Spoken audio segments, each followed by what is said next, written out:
Ah, plans. They never tend to work out, do they? And now, here you are, older than you'd wanted to be, without nothing to show for the last decades you've endured on this soggy rock that we live on. Except maybe some liver damage.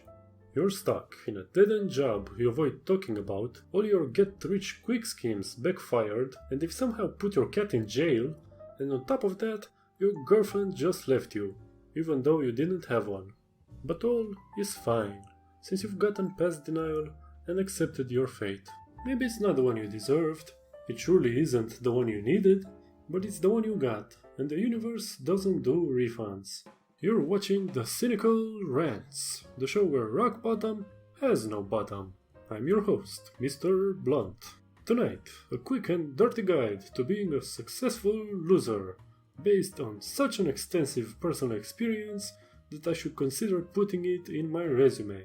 First of all, don't become a bitter person. What are you, a single mom? Wallowing in self-pity can be addictive, but at the end of the day, being cheerful in a position where everyone expects you to be unhappy is a defiant display of freedom. As a suave French boy once put it, there is no fate that cannot be surmounted by scorn, and you surely get ample supplies of that from being underemployed. Secondly, learn how to reframe yourself. You aren't broke, you're a minimalist. You're not a college dropout, you're a free thinker. A failure, you hear the voices in your head whispering.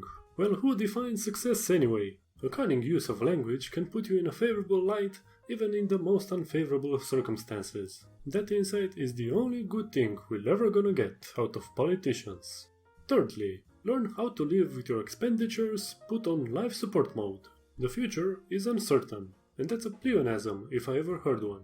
So even if your wallet hasn't yet reached a state where it has only tumbleweeds in it, it doesn't hurt preparing for that eventuality. Who knows, you might even become an ascetic badass in the process. Besides, this sort of lifestyle has all sorts of benefits. For example, want to lose some weight? Well, there is no better diet than poverty. Also, you'll become more eco-friendly, since consuming and wasting less is the main non-hypocritical way of doing that. I wish I could give a speech about this at a climate summit, but I was never invited to one. Probably because I don't have a private jet to take me there. Rich people, always doing what's best for us. Fourth tip, if feeling worthless, remember managers exist. Now, the last advice, don't buy into false hopes. As you may already know, compassion abounds in humankind. This is why there are so many groups out there of unselfish and virtuous people that simply can't stop thinking about those down on their luck and how to swindle them. Religious cults, sketchy motivational speakers, the crooks pushing gambling or stock trading apps, and so forth.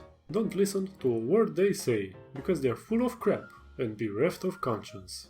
Easy way outs don't exist, else everyone would be taking them. So if you really think you need to change something in your life, get ready for some grueling bootstrapping, because the only thing people are actually willing to help you with is parting with your money.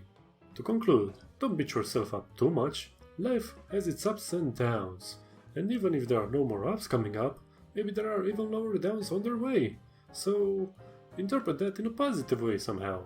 Yeah, I don't know where I'm going with this, and inspirational discourses are disgusting anyway. Most of them are just trying to brainwash you into glorifying your own exploitation.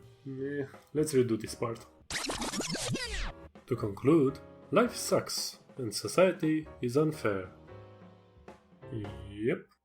Well, that wraps it up, folks. Thanks for stopping by. Hope to see you next week also. Peace.